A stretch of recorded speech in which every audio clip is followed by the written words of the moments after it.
Salut tout le monde, c'est Nelvia Chan, je vous retrouve aujourd'hui pour une nouvelle vidéo et cette fois je vais m'attaquer à un tag ou à un marque-page peut-être, comme vous voulez, enfin ça sera vraiment au choix de la personne qui l'aura.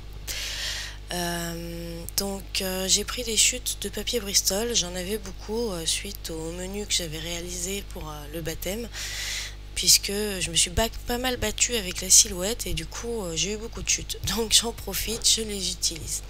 Donc là je les ai coupés en deux et du coup ça me fait un morceau de papier pour le moment qui fait 15 de haut par 8,5 de large et je vais rabattre à 7 de large. Et puis je vais venir créer mes coins. Du coup je prends 2 de large sur 3 de haut et je mets du quadrillage de mon tapis de coupe pour réaliser les coins supérieurs. Et puis je vais venir réaliser un deuxième tag identique, toujours dans une chute de papier Bristol, puisque il faut qu'il soit bien fini à l'arrière, parce qu'en fait, pour vous expliquer pourquoi j'ai fait ces tags, en fait j'ai mes parents qui m'ont pris un stand sur un petit marché créatif pour des personnes non professionnelles, et ça juste avant Noël, donc du coup je prépare un petit peu des choses pour l'occasion. Donc là ce sont des encres en spray que je vais utiliser dans ma boîte magique qui est derrière, donc on la voit pas. Le temps que l'encre sèche, on passe à la colorisation. Et donc oui, donc je vous disais, voilà, mes parents m'ont pris un stand dans leur ville pour faire un petit marché créatif. Mes parents me soutiennent beaucoup dans ce que je fais, autant que mon chéri. Et donc du coup, bon, même si eux, ils aimeraient vraiment que j'en fasse presque, on va dire plus, hein, c'est pas forcément plus que je produise plus, mais que je m'investisse encore plus dans cette activité. C'est génial, je suis très contente de faire ce petit marché, mais je pense que déjà ça prend bien assez du temps, tout ce que je fais pour le scrap, donc bon, je pense pas que ça ira bien plus loin que ça, mais je vais voir ce que ça donne ce marché. Voilà, donc voilà pourquoi j'ai créé je crée ce tag avec le Sagittaire là pour le coup, et puis je vous montrerai à la fin de la vidéo d'autres photos, d'autres réalisations. Voilà, donc maintenant mon encre a séché, je l'aide un petit peu avec le heat gun. Donc j'ai mis, comme vous avez vu, rouge grenadine et gris souris, et puis je vais venir utiliser ce pochoir de la marque Infocrea. Donc c'est un pochoir avec tout plein de petits cœurs que je viens fixer sur un support plastique, puisque je vais venir tester pour la première fois la pâte de structure, enfin le modeling paste. Donc bon, moi je l'ai trouvé chez mon marchand pas très loin de chez moi, et j'ai décidé donc de mélanger avec l'un des gelatos que j'ai acheté à version scrap, qui est légèrement métallisé. Donc voilà, je bassouille, bref, jusqu'à obtenir ce mélange légèrement orangé que je viens utiliser donc sur mon pochoir.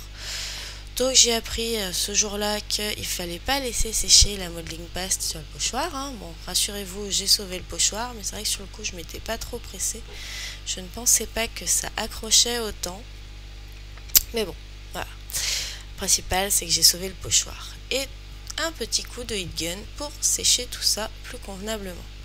Et voilà, j'ai plein de petits cœurs en volume sur mon tag.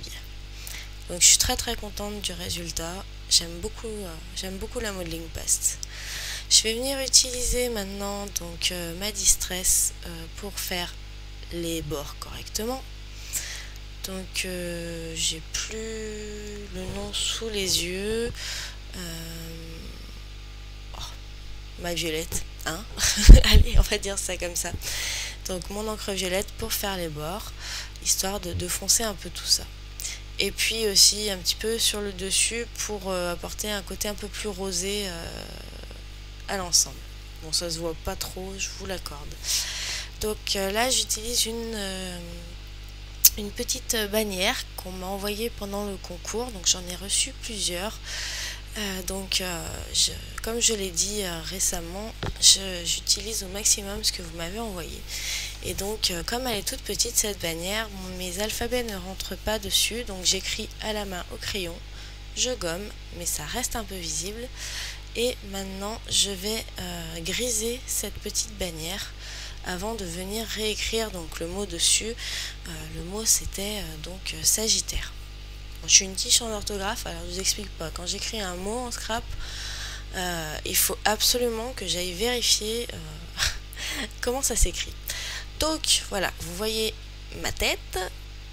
Ouais, je passe devant la caméra, bravo.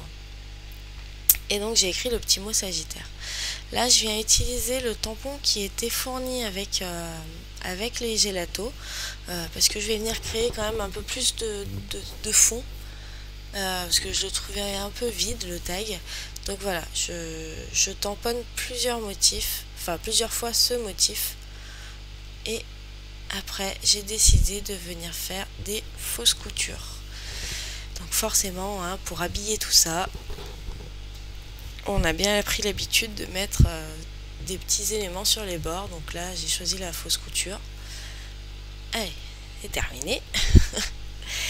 Et puis finalement, j'allais ranger mon stylo blanc et je l'ai gardé, je le range, je le ressors. Enfin bref, j'étais pas sûre de mon coup et finalement, j'ai décidé de contourner les tamponnages pour apporter un peu plus d'effet sur mon fond de tag. Je vais même aller jusqu'à doubler certaines parties de mon premier doublage blanc, hein. C'est très français ce que je raconte, je vous l'accorde.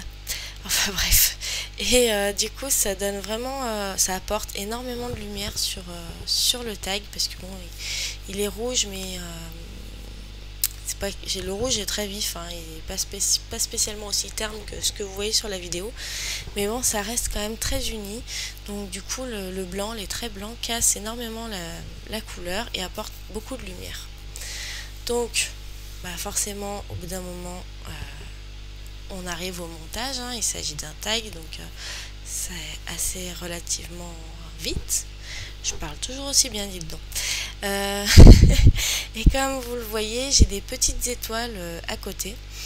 Alors j'avais peut-être, si vous avez peut-être remarqué sur le reste de la vidéo, j'avais d'autres formes en strass. Et finalement, j'ai changé à la dernière minute pour des petites étoiles. Donc j'ai collé mon petit personnage sur de la mousse 3D. Et là, le mot Sagittaire, en fait, je viens le coller, donc c'est de la tacky glue, c'est pas la même que celle que vous avez l'habitude de voir, mais ça marche pareil. Et en fait, je donne un effet bombé au centre. Donc voilà, c'est pour ça que j'ai pas mis de colle au centre de la petite bannière. Là, je viens rajouter donc des petits strass roses pour mettre de part et d'autre de la bannière, toujours pour habiller un petit peu l'ensemble. Et je galère, hein, comme d'hab, hein. De toute façon, je suis toujours en galère avec ces trucs, moi. En plus, j'ai perdu mes pinces, alors je vous explique pas le bazar, il me reste que celle-ci, et elle est pourrie. Donc voilà, donc maintenant, on va passer aux petites étoiles. Donc avant de se jeter à corps perdu sur la colle, forcément, il faut bien les placer un petit peu. Donc voilà, donc ça aussi, ce sont des petites étoiles strass qu'on m'a envoyées durant le concours. On m'a envoyé énormément de strass de formes différentes, et donc voilà une première utilisation. J'avais pas l'habitude de les utiliser et j'ai adoré le rendu final. Donc maintenant je viens coller ma doublure à l'arrière, puisque comme je vous l'ai dit, il est destiné à être sur un stand, donc que ça se vende ou que ça se vende pas, dans tous les cas je voulais quand même avoir un fini correct, parce que bon voilà, c'est quand même la moindre des choses. Donc l'arrière devait être propre, et donc la doublure a trouvé tout son sens. Et bien sûr, j'ai mis la doublure avant de perforer mon tag, chose que j'ai failli oublier. J'ai failli perforer avant. Donc bon, là c'est pas très explicite en vue de dessus, mais bon voilà, je fais un trou. Et pareil, je viens utiliser encore une fois donc un ruban qu'on m'a envoyé, que j'ai trouvé très mignon avec ses petits cœurs. Et comme sur le Sagittaire, la flèche elle est en forme de cœur, je trouvais que ça se prêtait très bien à ce tag. Donc voilà, donc je sais plus dans quel sens il faut le mettre, je fais ça hors caméra, hein, forcément. Allez hop, on se recentre un peu, puis on va repartir après, donc j'ai coupé un peu. Et donc une fois que j'ai fait donc mon petit assemblage de ruban, je viens quand même rajouter un œillet. Donc là je l'ai pris blanc. Donc je rajoute un œillet et faut bien serrer avant parce que bon là il est malheureusement pas assez serré. Mais bon, au moins le ruban il bougera pas, il risque pas de se défaire, il se fera pas la malle. Et voilà donc pour le tag, donc j'ai rajouté une petite glue dot dans le ruban histoire de bien le fixer. Ça je voulais couper à la caméra et j'ai mis un petit peu de Wink of Stella sur la bannière histoire de rajouter un peu plus de paillettes. Donc voilà pour ce tag, j'espère que ça vous aura plu, que ça peut vous donner des idées. Donc je pense que vous l'aurez compris, du coup je vais en faire sur plusieurs signes, sur tous les signes astrologiques que j'ai. J'ai déjà commencé, je les ai pas tous faits encore, je vais vous mettre ceux que j'ai réalisés ce week-end à la fin de la vidéo. En attendant, je vous fais à toutes et à tous peut-être d'énormes bisous. Merci encore de suivre ma chaîne et je vous retrouve très bientôt, je pense, pour les premières cartes, on va dire, de la série de Noël, puisque voilà, maintenant on va rentrer pleinement dans cette période de préparation et je vais en avoir grandement besoin pour le stand. Donc voilà, encore une fois, je vous fais d'énormes bisous et je vous dis à très bientôt. Bye.